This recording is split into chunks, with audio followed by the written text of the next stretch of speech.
Сәлеметсіздер ме, құрметті көпшілік. Бүгінгі сіздермен бөлісетін әңгімемнің тақырыбы Асан Қайғының Абат деген жалғыз ұлы жайлы. Бұл деректерді алған кітабымның бір бетінде бар, бір беті жоқ, ескі болғандықтан бас жағын таба алмадым. Сонда да қызықты сіздермен бөлісейін. Абат Асан Қайғының жалғыз ұлы. Қадір қасиетімен халыққа жаққан, 8 қырлы бір сырлы, шіркін Асанның ұлындай дегізіп, елді тамсандырған, жасы 30-дарға шыққан жігіт ағасы екен. Мұндай қасиеттердің бәрі бір адамның басына қалай сияды деп таңғалған Әз Жәнібек хан Абатты сынамақ болады. Сөйтіп Абатты алдыртады. Бір күні Абат жорыққа кеткенде хан Абаттың әйелінің қасына бір құлды әкеп салады. Таң елең алаңда жорықтан қайтқан Абат әйелінің қойнында жатқан құлды көреді. Қара құлдың қолы әйелінің мойнына асылып, басының астында қалыпты. Ердің қолы ұрғашының мойнының астында жатпауы керек. Өйтсе, ердің күші қайтады деп, құлының қолын алып әйелінің үстіне салады да, өзі көрші бөлмеге барып, төсек орнын жайғап тынығуға кіріседі. Бұл бір. Әз Жәнібек жайлауға шығып, ата-бабаларын еске алып, ұлан асыр той жасайды, шүлен таратады. Тойдың соңына келген Абатқа хан шек қарын бергізіпті. Сонда Абат еш өкпелеместен ханға тойын құтты болсын деп жүре берген екен. Бұл екі. Тағы бір түнде жолаушылап келе жатқан Абатты ханның көп қарақшылары қамайды. Абат қорқып сасып қашпайды, қасқиып ортада тұрады. Бұл үш. Абаттың барлық сыннан мүдірмей өткеніне көзі жеткен хан оны ордасына шақырып қонақ қылады. Содан кейін одан сұрайды: осы қасиеттерді қайдан алдың? Қалай бойыңа дарыттың? Нендей сырың бар еді деп сұрапты. Алдымен, әйелді неге қызғанбайсың? Осының себебі не деп сұрақ қояды хан. Сонда Абат былай деп жауап береді: хан ием, бір жортуылда 40 жігітпен жортуылдап жүріп, жау жақтың 2 қызын қолға түсірдік деп бастайды әңгімесін Абат. Сол 2 қызды алып келе жатып, түн болғанда әскер 2-ге жарылып, бір жағы 20 болып, екінші жағы 21 болып, ұйықтап демалады.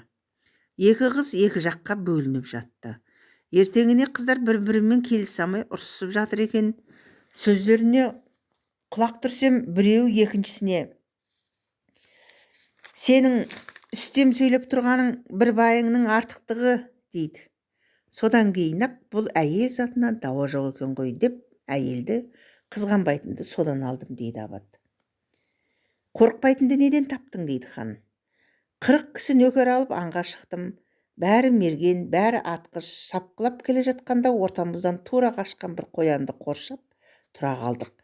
Бұта түбіне жасырынған қоянды садақтарымызды сайлап біз өлдіге құтылмасқа санап тұрдық. Сол мезетте қоян қоршап тұрған жігіттердің біреуінің үстінен ата жөнелді. Бәрі атып жатты. Сол қоянға не бір құралайды көз қатқан мергендердің оғы дарымады. Өлім мен өмір арасында тұрған қоян құтылудың бір-ақ жолын іздеді. Ажал немесе жасанған жаудан қорқуға болмайды. Қорқпайтыныңды, батырлықты қорқақ қояннан үйрендім деп жауап беріпті оған Абат. Өкпелемейтінді, ашуланбайтынды қайдан алдың деп сұрайды Әз Жәнібек. 40 күн жорықта жүргенде 40 асымның барлығын шешем сақтап қоюшы еді. Тек бір күнгі тамағымды ғана сақтамаған екен. 40 күндік асты бәрібір таусалмаймын ғой. Сондықтан бір күнгі асымды сұрамадым. Өкпелемейтінді, ашуланбайтынды содан алдым деп жауап беріпті Абат. Абаттың бүкіл еліндегі жарлы жақыбайларға көмектесетін, тапқан таянғанын халыққа таратып беретін жомарттығын естіген хан оны бұл жолы сынамай: неліктен мырза болдың деп қана сұрайды. Мен жаһанды көп кеземін, талай жерді араладым. Сөйтіп жүріп бейіт молалардың үстінен шығамын. Басына қонып та қаламын.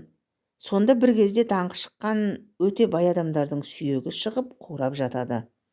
Осыны көріп, бай болсаң да, өліп осылай сүйегіміз қурайды екен ғой.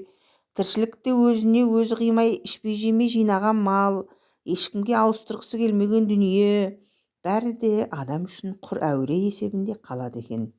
Олай болса тіршілікте бай болып мал жинамай-ақ, сараң болып атағың шықпай-ақ, ел қатарында күн көруге болады екен деп ойлаймын. Әз Жәнібек абаттың сөзіне риза болып, өзінің сарай кеңесшісі етіп алыпты. Абат туралы аңыздардың қайсысын алып қарасаңыз да, халықтық, елдік тұрғыдан ойлайтын қайраткер, әкесі Асан Қайғының ізін жалғастырып, халқын бақытты етпекші болып, жерұйық іздеуші жолбасшы ретінде көрінеді. Абат жайындағы тарихи аңыздардың барлығы да қазақ сәулет өнерінің тамаша белгісі орта ғасырлық Абат байтақ кесенесіне келіп тіреледі дейді.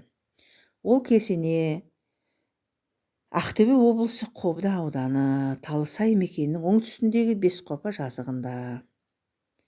Аңыз бойынша мавзолейді жерұйықты іздеп жүріп қаза болған Абат пен әйелі қоса жерленген жалғыз ұлының қазасы Асанға орын толмас қайға келеді. Ұлының өлген жеріне мәңгілік ескерткіш орнату үшін халқына бір күнде зәулім ғимарат салуға жарлық етеді. Асанның шешімі бойынша әрбір түтін бір кірпіштен әкеледі. Сөйтіп Абаттың кесенесін бүкіл халық болып бір күнде салып бітіреді. Ғимаратты бүкіл халық байтақ ел болып жұмыла кірісіп, бір жеңнен қол, бір жаңадан бас шығарып, ұйымдасып, бірігіп тұрғызғандықтан Абат атына байтақ сөзі жалғанған деп түсіндіреді кәріқұлақ қариялар. Міне, бұрынғылардың есте қалатындай, еш уақытта өзінің мәнісін жоғалтпайтын әңгімеден бір үзік қысқаша әңгіме ұсындым. Қабыл алыңыздар, аман сау болыңыздар. Суреттегі менің атам Сәдібек. Өте керемет сұлу кісі болған.